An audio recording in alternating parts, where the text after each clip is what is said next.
이번에 강의할 부분은 바로 구호를 이어서 상구를 마무리 짓고 다시 6효를 해석하는 부분으로 나가기 때문에 다음의 문장들은 건개가 끝날 때까지 평이한 문장으로 이어지게 되는 것입니다. 이와 같이 공자는 4차례, 5차례를 거치면서 바로 6효의 의의를 또 다른 측면에서 거듭거듭 해석하고 있다라고 하는 것입니다. 여기에서 하나 아셔야 할 것은 바로 건개의 6효를 이와 같이 수차에 걸쳐서 반복해서 해석하듯이 다른 효 역시 이와 같이 여러 가지 측면에서 살펴볼 수 있다라는 점을 예시하고 있다라는 점을 주목해야 하는 것입니다.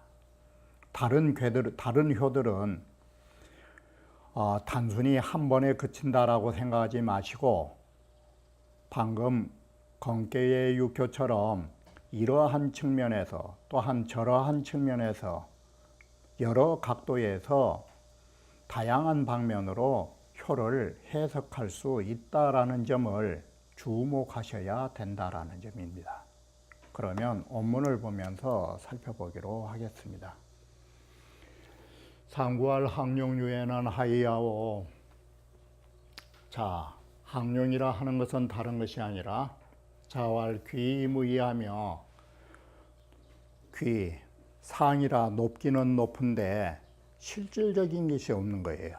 실질적인 자리가 없는 것이고, 가장 윗자리에 있으니까 높기는 고이 무민하며 높기는 높되 아래에 내가 통솔하는 백성이 없는 것이며, 현인이 제 하이 무보라. 다 현인들은 아래자리에 있으면서 나를 도와주지 않는 자리가 바로 공허한 자리가 되는 것이에요. 그래서 시로 동이 유해 아니라, 그래서 움직이는 일마다 동자가 앞에 나오면 복수사 처리가 돼서 동하는 일마다 그러죠. 우리 동첩득구라고 할 때 쓰듯이 하는 일마다 잘못된다라고 하듯이 동하는 일마다 후회가 있게 되느니라 라고 합니다. 현인 제하이라 하는 것은 위 구호 이하를 말하는 것이고, 무보라 하는 것은 이 상구 과고지만하야, 상구는 지나치게 높음으로 해서 그 뜻이 너무 넘쳐서 불내 보조지하라, 찾아와서 어느 사람들이 나를 보조하는 사람이 없음을 말해 주는 것이라고 하는 것입니다. 차는 제2절이니 여기에서는 벌써 2절이라는 것은 두 번째로 6효를 해석한 것입니다. 여기서는 2절이니 거듭 상전이란 말이 이제는 아시겠죠? 6효죠. 상전이란 뜻은 이 거듭 두 번째 6효의 그 의의를 말하고 있는 것이라고 합니다. 그러면 다시 잠룡무룡으로 시작하니까 상전을 세 번째 설명하고 있다라고 보시면 되죠. 이거 잠룡무룡이라고 하는 것은 아래 자리에 있다라는 것이고, 현룡제전이라는 것은 그때 당시 이게 버릴 사자예요. 신하 자리에 있지만 아직 제대로 쓰지 못하고 버려진 인물 이 소리예요. 그래서 저번에도 앞에서 누누이 강조했듯이 왜 신하의 자리에 있음에도 버려졌다라고 생각하느냐. 현룡제전은 앞에 군덕이라는 말을 잊지 말라고 누누이 당부한 적이 있었을 것입니다. 바로 천자의 덕을 갖추신 분이 신하의 자리에 있다라는 것은 등용된 게 아니라 이것은 놓여서 그야말로 아직은 제대로 쓰이지 않은 것이에요. 바로 이 군덕이라고 하는 소위 천자가 될 수 있는 인물이라고 하는 데에서 관점을 두고 보기 때문에 신하 자리에 있긴 하지만 때로 버림받는 사람이라고 평가한 거예요. 이게 언미시용야라 그 당시 잘 등용되지 못하고 있는 걸 말한다라는 거예요. 그래서 여기에 등용이라는 것은 지금 현재 신하로서 등용됐는데 왜 안 되고 있냐고. 그런데 신하로서의 등용을 말한 게 아니에요. 천자로서의 등용이 되지 않았기 때문에 시사가 되는 거예요. 자, 그렇기 때문에 이게 오해할 소지가 있어서 사는 비식이라 사라고 하는 거, 때 버림을 받았다라고 하는 거, 이것은 그때 당시에 영영 버림을 받아가지고 있는 그런 뜻으로 기자가 쓰인 건 아니에요. 이게 단방 출자마야 단 바약으로 잠룡에서 겨우 벗어나가지고 출장, 잠룡에서 벗어나가지고 상미국을시라 오히려 우리가 아직은 그 베푸는 것을 다 하지 못한 자리에 있다. 그 베푸는 걸 다 하려면 어디까지 가야 되냐면 천자 자리까지를 가야 돼요. 그 자리를 다 못 갔기 때문에 그래서 시사라는 말을 쓰는 것이다. 아직은 제대로 자리를 찾지 못하다 뜻이에요. 이게 버림을 받았다라는 버릴사자지만 아직은 제자리를 못 가셨다 뜻으로 지금 본 것이에요. 그래서 명비부족업이하라, 이것은 뭘 밝히고 있느냐, 비룡을 하기에 부족한 분이 아니라는 것을 명확히 밝히고 있다 이 소리예요. 여기에 비룡이란 뜻이 앞에서 말한 군덕으로 보면 되겠죠. 이게 천자지덕이 부족한 인물이 아니라는 걸 밝히고 있다 이 소리예요. 요순이 재상적 요순과 같은 훌륭한 천자가 위에 있으면 순우지덕은 일시에 원체 그분들이 계시니까 제2선으로 물러날 수밖에 없겠죠. 이게 순임금과 운임금은 이분들이 가신 뒤에 써야 될 거 아니에요 이게. 그래서 순우지덕은 일시에 고사지라 한때에 잠시 이 두 분 때문에 눌려서 제2선으로 있을 수밖에 없다 이 소리예요. 그걸 시사로 봐야 된다 이 소리예요. 종일 건거는 행사야오. 구사묘에 서서 종일토록 우리가 힘차게 나아가는 것은 바로 그것이 행사라고 하는 것이다. 일을 행하는데 이와 같이 하는 거라고. 혹약 제연은 자시하오. 혹 비약하거나 연못에 있다라는 것은 여기에 시험시자가 살펴보는 것이에요. 스스로가 시험을 해봐야 되는 거라고. 스스로가 지금 어느 때인가를 가늠해 보아야 하는 거라고. 본의에 미거유의요. 우리는 갑자기 유의를 해서는 안 된다. 이 말은 갑자기 어떤 일을 하는 일이 있어서는 안 되는 것이다. 이 갑자기라는 것이 어디에 반대냐면 시험이에요. 우리는 내 자신을 시험해보고 살펴보는 것은 갑자기가 아니에요. 신중한 것이지. 여기에 문득것자는 신중성이 결여된 것이에요. 경거망동을 한 것이에요. 그래서 의역으로 말하면 갑자기란 말을 경거망동으로 보시면 되는 거예요. 모든 일을 경거망동으로 해서 하는 일이 있어서는 아니 되는 것이오 이 뜻이에요. 그리고 고시기가라 잠시 짐짓 그 가능한가 가하지 않는가를 우리는 시험을 해봐야 되는 것이다 라는 말이 심사숙고에서 살펴봐라 라는 것이에요. 그래서 여기에 주에 시자는 어떤 글자로 딱 말하냐면 살필심자의 뜻이에요. 이게 그러면 자시라고 하는 것은 자심이에요. 자기가 스스로 살펴본다라는 뜻이에요. 그래서 살펴본다라는 것은 뭘 살펴보느냐, 시기시요 비시기제라. 바로 그 때가 내가 나가야 할 때인가를 살펴봐라 이것이지, 내가 아직 그런 제목인가 아닌가 그런 것을 말할 때가 아니에요. 구3에서 이미 그 제목은 이루어져서 공부는 끝났으니까 내가 그 자리에 걸맞는 인물인가를 살펴볼 때가 아닌 거예요. 때를 본다라는 말이지.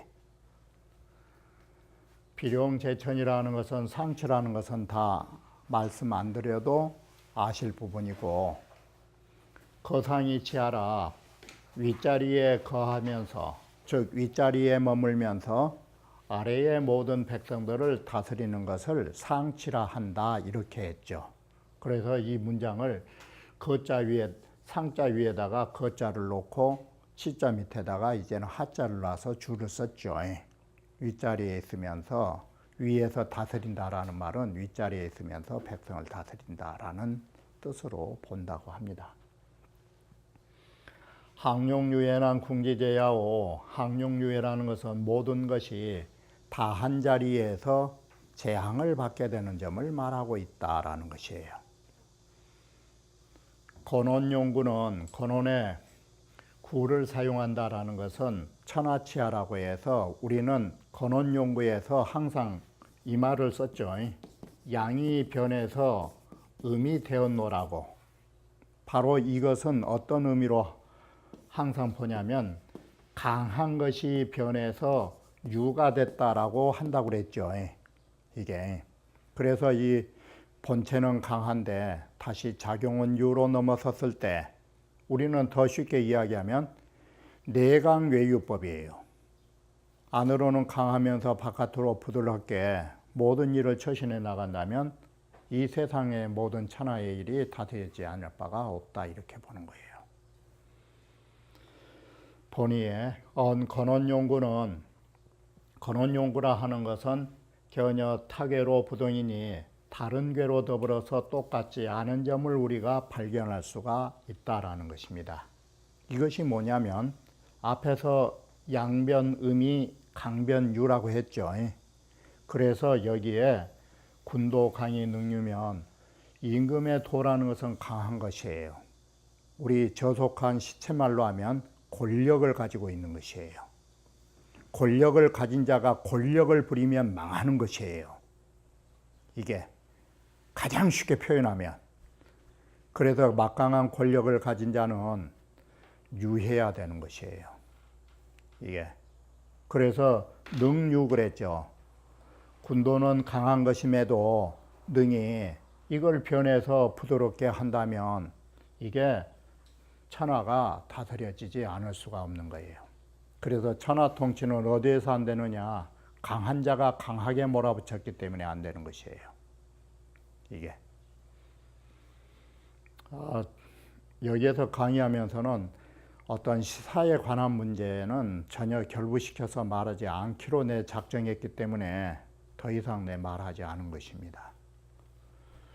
자는 제3절이니 여기는 바로 3절에 해당되는 것이니 제신전으라, 앞에서 말한 육효의 뜻을 다시 거듭 설명하고 있다라고 말하는 것입니다. 잠룡무룡이라 하는 것은 양기잠장이라 해서 양기를 용자로 풀이한 것이고, 잠장은 잠룡의 잠자를 말한지 아시겠잖아요. 바로 이렇게 해서 잠룡무룡이라 하는 것은 바로 구라고 하는 것이 땅속에 묻혀 있을 때를 말하고 라고 해서 이제는 양기로 붙였죠, 공자가. 혈룡제전이라 하는 것은 우리는 이와 같이 두 구이의 효에는 이중적 구조를 가지고 있어요. 여기에서는 분명히 천하 문명이라고 하면은 천하가 모두 이 사람의 덕으로 문명 세계가 되었다, 이 소리예요. 이게 그러면 이 글은 어디하고 연결되어 있냐면 바로 혈룡제전은 덕 15야라 라고 했던 것 앞에서 보셨잖아. 이게 덕을 베푼 것이 넓다고. 그 넓은 것이 천하 문명이에요. 이게 그러나 천자의 덕의 입장에서 볼 적에는 반대로 아직은 제자리를 못 갔다라고 하는 아쉬움을 항상 갖게 되죠. 이게 구이의 특색이에요. 자, 혈룡제전은 천하 문명이 뭐냐? 수, 부재, 상이나 비록 최고의 높은 상위가 이제 뭔지 아시겠잖아 이게. 비록 천자 자리에 계시지는 않는다 손치더라도 연천하 이피기하라. 이 천하의 모든 사람들은 이미 그의 덕화를 입었노라라고 하죠. 그래서 천하가 문명의 국가로 발돋움했노라고.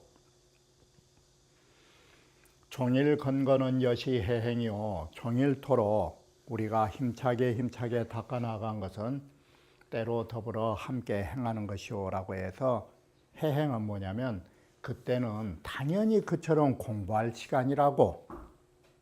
이게 그래서 그때가 그렇게 행할 수밖에 없는 시절이라고. 그래서 때로 더불어 함께 행하는 것이오. 그래서 때에 맞춰서 그렇게 행할 수밖에 없는 일이오라는 뜻이에요.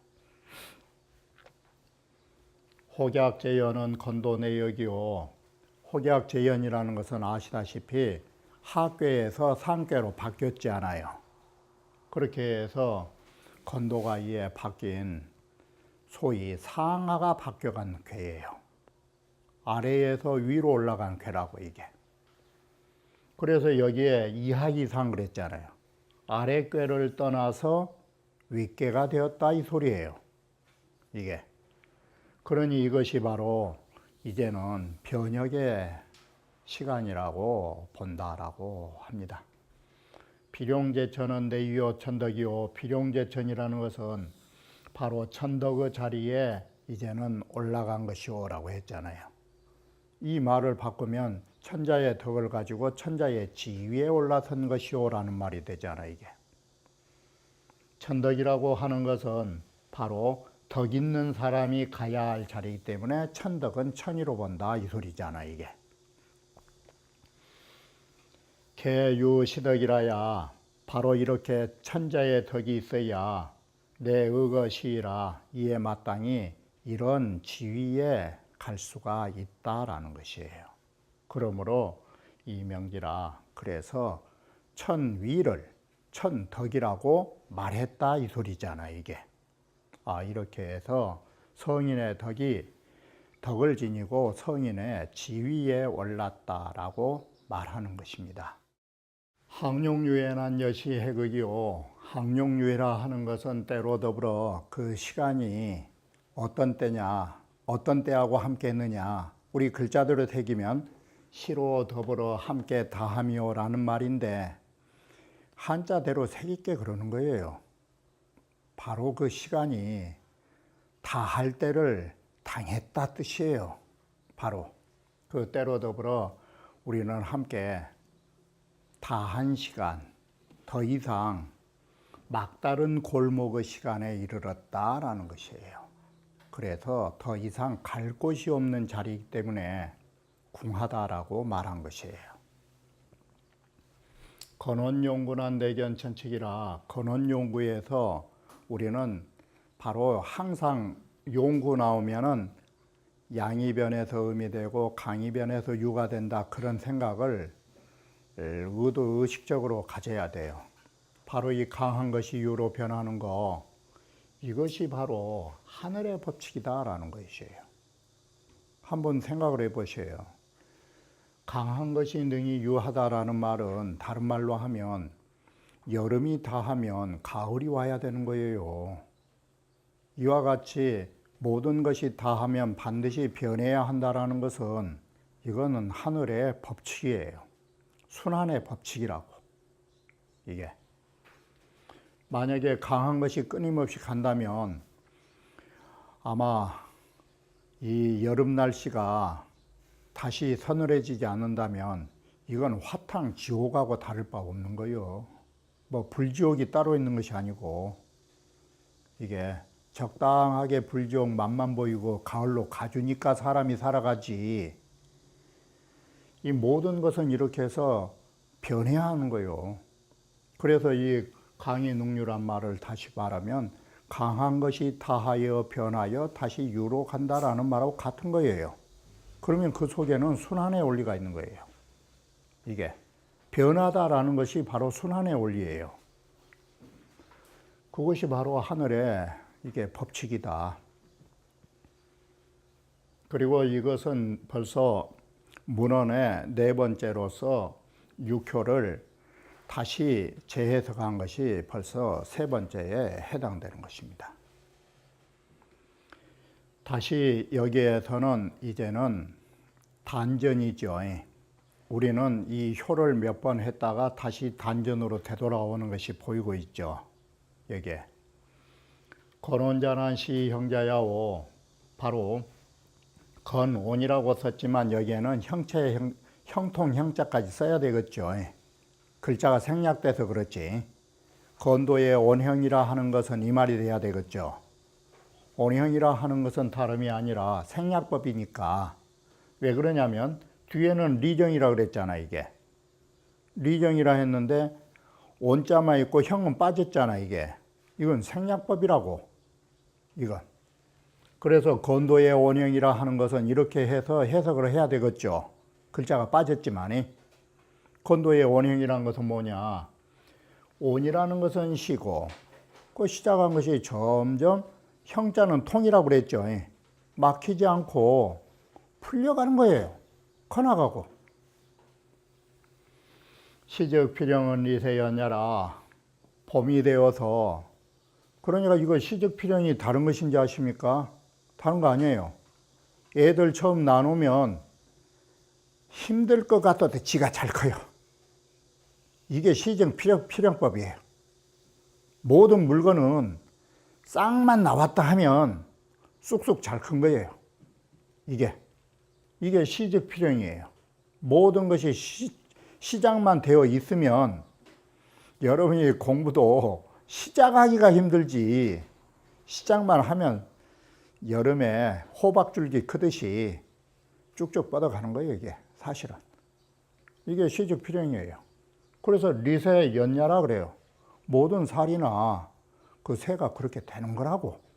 이게 그리고 리정이라고 하는 것은 본래의 모습이 완성된다라고 생각하시면 성정이란 말이 쉽게 이해가 돼요. 우리는 여름에 한창 클 때는 제 속성이 안 보인다니까. 이게 자, 우리 더 쉽게 말하면, 사람으로 말하면 어렸을 때는 그 개성이 잘 안 보인다고. 근데 나이 들어가면 들어갈수록 어쩌면 그렇게 부모를 닮아가고 그 본래의 종자로 돌아가는지. 그래서 늙은 사진 보면 조자손 산대가 다 똑같아. 그게 성정 아니고 뭐예요, 그게? 본래의 모습으로 돌아가는 거예요, 가을이 되면. 그래서 젊었을 때는 조금 얼굴이 부모를 안 닮지 않은 것처럼 보이다가도 늙어가면 갈수록 부모 얼굴을 닮아가는 거예요. 본래 모습이요. 그게 성정인 거예요, 다른 게 아니라. 그래서 가을, 겨울 되면 원래 씨 뿌렸던 종자 그대로의 모습으로 간다, 이렇게 생각하시면 돼. 이게 여름에는 안 보이잖아. 이게 커나갈 때는. 그런데 가을, 겨울 보면 우리가 씨앗을 뿌렸을 때의 본래 모습으로 다 성숙한다예요. 그게 타고난 성품의 제 모습을 찾아가는 것이에요. 그 실정을 가지게 되고. 그 어렵게 생각하면 성정이 헷갈리지만 다 그렇게 생각하실 거 없더라고. 이 성이라고 하는 것은 네모가 난 것은 네모가 나는 대로, 검은색을 가진 것은 검은색을 가진 대로 가을 되면 다 제 모습으로 다시 나오는 거예요. 그게 성정이에요. 더 쉽게 말하면. 그래서 수렴 귀장에 해서 수렴은 가을, 귀장하면 겨울. 그래서 이렇게 모든 것이 추수를 하고 갈무리를 해놓으면 이에 거기에서 그 종자를 가만히 보면 본래의 성정의 실상이 무엇인지를 볼 수 있다라는 것이요. 그러면 이것이 다시 내년이면 씨앗이 뿌려지고 가을이면 그 모습으로 다시 우리는 알갱이를 가져오게 되고, 이렇게 해서 하나의 곡식알만 그러는 것이 아니라 사람이 정말 얼굴을 보면 늙어가면 그 모습이 보이는 것이라고. 이게 그렇게도 보면은 그 집안의 종자가 무엇인지 그것이 보이는 거라고. 좀 고급스럽게 말하면 그 집안의 그야말로 성질이나 그 개성이 무엇인지. 그게 나이 젊어서는 덜 나타나다가 나이 들면 들수록 왜 그렇게 부모를 닮아가는지 그걸 생각하시라고. 그 집안의 원래 개성이 그러하니까 그러한 것이에요. 그 모습으로 닮아가는 것이에요. 이게. 자, 그러면 다음 강좌에 이어서 말씀드리기로 하겠습니다.